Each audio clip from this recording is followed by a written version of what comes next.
आज भारतीय जनता पार्टी के इस पर्व की प्रदेश की आखिरी कड़ी में जो निर्वाचन की प्रक्रिया पूरी हुई, उस पर्व के आखिरी पड़ाव में हम सबका मार्गदर्शन किया हमारे चुनाव अधिकारी, हमारे केंद्रीय मंत्री आदरणीय धर्मेंद्र प्रधान जी। हम सबको लगातार प्रदेश में संगठन कैसे चले इसकी सीख देने वाले आदरणीय शिव प्रकाश जी, हमारे प्रदेश के मुख्यमंत्री आदरणीय मोहन जी, जिनके कामों को लेकर हम सबको आगे बढ़ना है, हमारे पूर्व मुख्यमंत्री शिवराज जी, जिन्होंने लगातार सत्ता में हम कैसे बने ये हुनर किसी ने सिखाया है तो उन्होंने सिखाया है। हम हमारे निवर्तमान प्रदेश अध्यक्ष जिनकी बातों को आगे लेके जाना है, आदरणीय बीडी भाई साहब, आदरणीय जटिया जी, आदरणीय देवड़ा जी, आदरणीय राजेंद्र शुक्ल जी, सतीश जी, बहन सरोज पांडे जी, हमारे संगठन महामंत्री हितानंद जी, हमारे सभी मंच पे कैलाश जी, प्रहलाद जी, हमारे नरोत्तम जी, हमारे सबके आदरणीय विक्रम जी, मोगे जी, डीडी उइके जी, बहन सावित्री ठाकुर जी और यहाँ उपस्थित सभी पूरा का पूरा मंच और सामने मंच पे बैठे भारतीय जनता पार्टी के वो कार्यकर्ता जिनके कारण आज भारतीय जनता पार्टी पूरे देश में मध्य प्रदेश एक आदर्श संगठन बन के उभरा है। मैं आप सबको प्रणाम करता हूं। भाई और बहनों, मैं मानता हूं कि मुझे जो आपने दायित्व सौंपा है, जो पद सौंपा है, वो पद नहीं एक दायित्व है।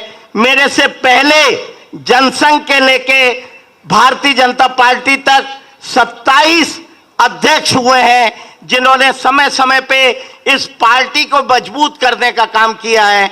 अगर हम जनसंघ की बात करें तो स्वर्गीय बद्रीलाल दवे जी जो हमारे पहले अध्यक्ष थे और जनसंघ के आखिरी कुशाभाऊ ठाकरे जी थे जिनके ने पार्टी को आगे बढ़ाने का काम किया, और उसके बाद सुंदरलाल जी पटवा जिनके नेतृत्व में भारतीय जनता पार्टी का गठन हुआ और वहां से ये यात्रा आगे बढ़ी और हमारे बीडी भाई साहब ने इसे ऊंचाइयों पे पहुंचाने का काम किया। मैं आप सबको बताना चाहता हूं कि ये भारतीय जनता पार्टी का जो संगठन है, इसे पूरे देश में आदर्श रूप देने का काम किया तो वो सबसे बड़ा काम हमारे आदरणीय कुशाभाऊ ठाकरे जी ने किया। जैसे शिवराज जी बता रहे थे, मेरे स्वर्गीय फादर भी अगर किसी को मानते थे, किसी की प्रेरणा से चलते थे तो वो कुशाभाऊ ठाकरे जी थे। उन्होंने और प्यारेलाल जी ने मिलके इस पार्टी को बुलंदियों पे पहुंचाने का काम किया। हमारे प्रदेश में हमें यह भी नहीं भूलना चाहिए कि अटल जी भी इस माटी के थे और राजमाता सिंधिया भी इस माटी की थी। उन्होंने भी इस पार्टी को बुलंदियों पे ले जाने का काम किया। मैं आपको बताना चाहता हूं कि कई लोग आज हमारे बीच में नहीं रहे, जिसमें अगर हम याद करें तो संत कैलाश जोशी को हम याद कर सकते हैं, स्वर्गीय पटवा जी, आज श्री बद्रीलाल दवे जी, नारायण शेजवलकर जी, सकलेचा जी, शिव प्रसाद जी, रामहित गुप्त जी, ब्रजलाल वर्मा जी, आदरणीय लक्ष्मी नारायण पांडे जी, प्रभात जी, नंदू भैया, हम सब इनके योगदान को भी नहीं भूल सकते। इन्होंने पार्टी को जो सींचा है, आज वे हमारे बीच में नहीं रहे, लेकिन उनकी प्रेरणा, उनकी बातें हम सबको आगे ले जाने का काम करना चाहिए। मैं बताना चाहूंगा कि इस मंच पे बैठे ऐसे कई लोग हैं जिन्होंने संगठन को आगे ले जाने का काम किया। आदरणीय जटिया जी हमारे साथ हैं, शिवराज जी हमारे साथ हैं, नरेंद्र सिंह जी हमारे विधानसभा अध्यक्ष जी, राकेश सिंह जी और आदरणीय बीडी भाई साहब जो हमारे मंच पे हैं, इन लोगों ने जो भारतीय जनता पार्टी को बुलंदियों पे पहुंचाया, उसे हमें बरकरार भी रखना है और आगे भी ले जाना है। मैं आपसे कहना चाहूंगा कि आज मैं प्रदेश अध्यक्ष बना, मेरे में कोई अतिरिक्त योग्यता नहीं है। मैं वही हूं जो एक आम कार्यकर्ता होता है। ये भारतीय जनता पार्टी है जो किसी भी कार्यकर्ता को उसकी क्षमता अनुसार, उसकी योग्यता अनुसार पद पे बैठाने का काम करती है। हमें यह भी नहीं भूलना चाहिए कि श्यामा प्रसाद मुखर्जी और हमारे दीनदयाल जी ने जो सपना देखा था, उसे आगे लेके भी हमें चलना है। हम वो सौभाग्यशाली पीढ़ी हैं जिसका नेतृत्व हमारे देश के प्रधानमंत्री नरेंद्र मोदी कर रहे हैं। नरेंद्र मोदी जी ने आज इस देश को बुलंदियों पर ले जाने का काम किया। आज पूरी दुनिया में नरेंद्र मोदी जी के कारण भारत पूरी दुनिया की सबसे बड़ी शक्ति बनने जा रहा है। विश्व गुरु बनने की दिशा में अगर हम आगे हैं तो नरेंद्र मोदी जी के कारण है। मैं आप सबको ये बोलना चाहूंगा कि भारतीय जनता पार्टी के कार्यकर्ता के नाते जब आज से 50 साल बाद कोई अगली पीढ़ी आएगी तो वो आपका सम्मान सिर्फ इसलिए करेगी कि आपके नेतृत्व में, आपके कारण नरेंद्र मोदी जैसा व्यक्ति इस देश का प्रधानमंत्री रहा, जिसके कारण भारत का भविष्य सुरक्षित हुआ। मैं आपको बताना चाहता हूं कि अमित शाह जी और जेपी नड्डा जी के नेतृत्व में, हमारे नरेंद्र मोदी जी के मार्गदर्शन में हम लोगों को लगातार काम करना है। हम याद करें, आज से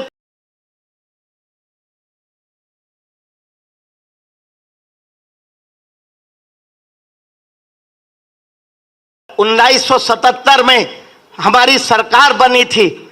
चाहे सकलेचा जी हो, चाहे जोशी जी हो, चाहे पटवा जी हो और उसके बाद उमा जी हो, तो एक मिथक था कि हम 5 साल पूरे नहीं कर सकते, हम सत्ता में आते जरूर हैं लेकिन बीच में ही चले जाते हैं। मैं यहां मंच पे बैठे शिवराज जी को इस बात के लिए धन्यवाद देना चाहूंगा कि उन्होंने एक मिथक तोड़ा कि कैसे आम जनता से जुड़ के ऐसी कल्याणकारी योजना लाएं ताकि लगातार भारतीय जनता पार्टी इस राजनीति में लगातार चुनाव जीत सके।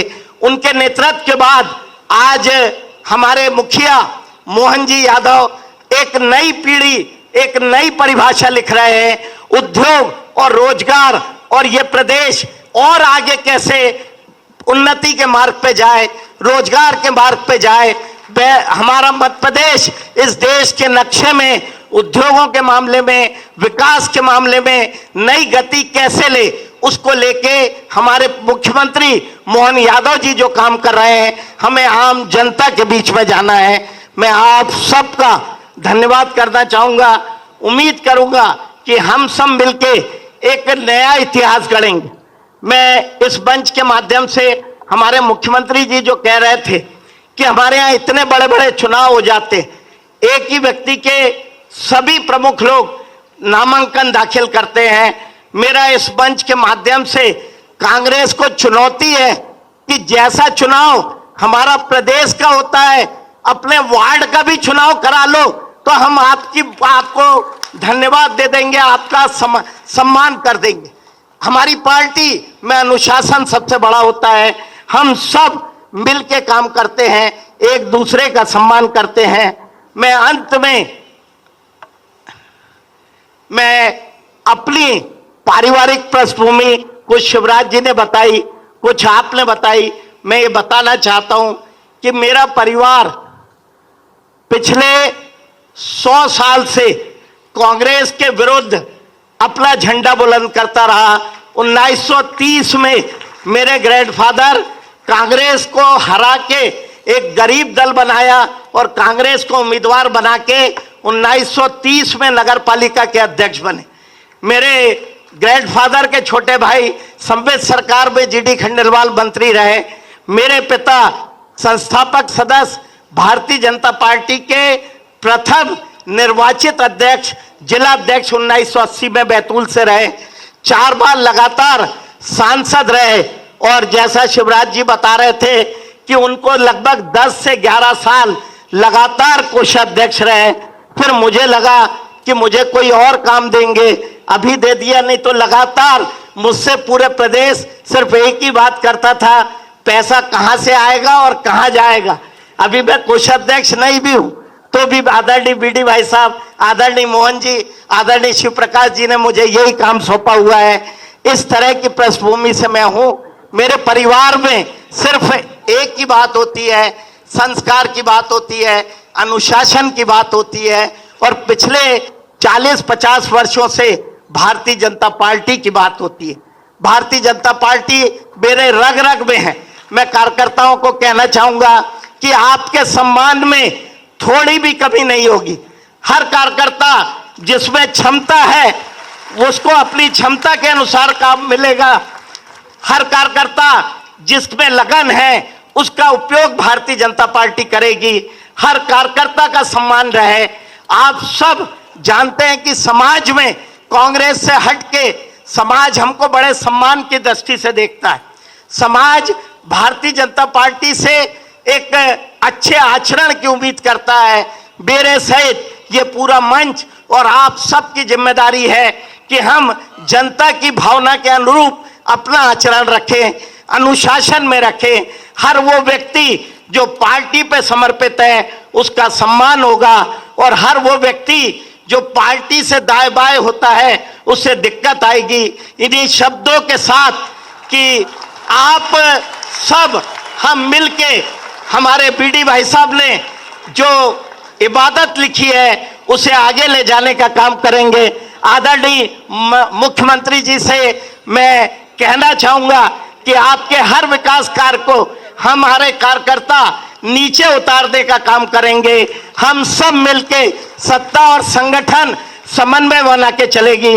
आदरणीय शिव प्रकाश जी का, जामवाल जी का, हमको लगातार हमारे महेंद्र सिंह जी का, हम सबको विश्वास और आशीर्वाद सतीश जी का मिलता रहेगा। आदरणीय कैलाश जी, आदरणीय प्रहलाद जी भी हम लोगों को मार्गदर्शित और सहयोग करते रहेंगे। मैं पुनः सभी कार्यकर्ताओं का, हमारे केंद्रीय नेतृत्व का, यहाँ बैठे प्रदेश के नेतृत्व का धन्यवाद करना चाहूंगा और उम्मीद करूंगा कि आपका आशीर्वाद, आपका सहयोग मुझे मिलता रहेगा। मेरा अंतिम प्रयास, मेरा हर समय ये प्रयास रहेगा कि किसी भी कार्यकर्ता का मान सम्मान कम ना हो। भारतीय जनता पार्टी का झंडा हमेशा बुलंद रहे, हम ऊंचाइयों पे पहुंचे। धन्यवाद।